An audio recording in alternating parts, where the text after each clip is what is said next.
En pleine étreinte avec sa collaboratrice, le ministre de la Santé britannique se retrouve au cœur d'un scandale d'État.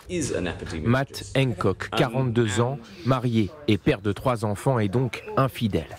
Les chefs de parti et les présidents sortants se sont aussi acquittés de leurs devoirs. Ce matin, vous voyez à l'écran Marine Le Pen pour le Rassemblement national, Jean-Luc Mélenchon pour la France insoumise, mais aussi Valérie Pécresse pour la droite. La raison pour laquelle Matt Hancock doit démissionner n'a rien à voir avec sa vie privée, mais avec le fait qu'il est un ministre de la Santé déplorable. Car la scène se déroule en mai dernier. Et à cette période, les règles sanitaires énoncées par le ministre lui-même sont très strictes au Royaume-Uni. Voyez le chiffre de la participation à midi, 12,66% selon le ministère de l'Intérieur, contre 12,22% à la même heure dimanche dernier. Je comprends les énormes sacrifices que vous avez tous faits pendant cette pandémie. Et ceux qui décident des règles sanitaires dans le pays doivent les appliquer. C'est pourquoi je dois démissionner. Tout comme son adversaire Thierry Mariani, qui a voté un peu avant midi à Avignon. L'estimation de participation réalisée par Harris Interactive pour M6, et vous le voyez, elle est de 35,7%.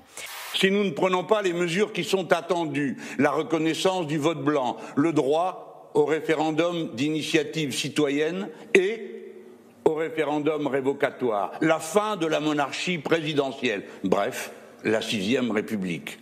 Aux alentours de 16h, des détonations retentissent au jardin des Halles. Cette habitante filme la scène. Des consommateurs de crack sont visés par plusieurs tirs de mortier. Il est 20h et tout de suite notre première estimation. Vous le voyez, la large victoire en PACA de Renaud Muselier, 56,8%.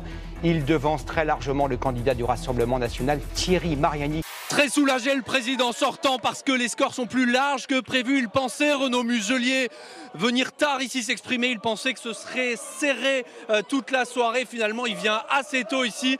La progression très importante entre les deux tours en PACA, qui reste tout de même insuffisante pour offrir la victoire, démontre que la mobilisation est la clé des victoires à venir.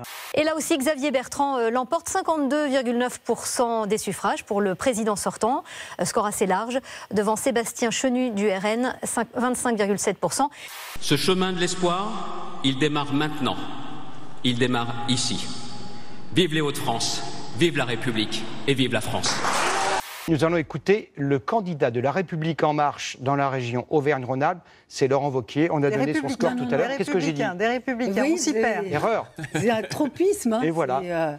Laurent Wauquiez, là encore, victoire large du candidat LR. Laurent Wauquiez, 55,9%. Voilà. C'était pour vous, Madame Schiappa. Allons-y, écoutons Laurent Wauquiez. En fait. Oui, Gérald Darmanin qui fait plus de 65%. Il y a évidemment beaucoup d'émotions pour toute notre équipe.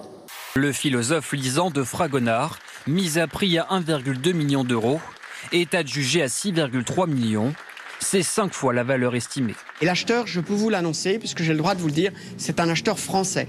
De la chute d'une partie du peloton. Regardez plutôt à gauche, vous l'avez vu sur votre écran, une spectatrice qui voulait montrer sa pancarte à la télévision, n'a pas vu arriver le peloton qui arrivait derrière elle, et le peloton a du coup chuté.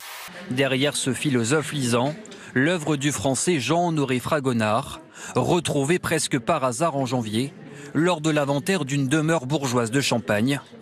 Elle avait disparu il y a plus de 200 ans.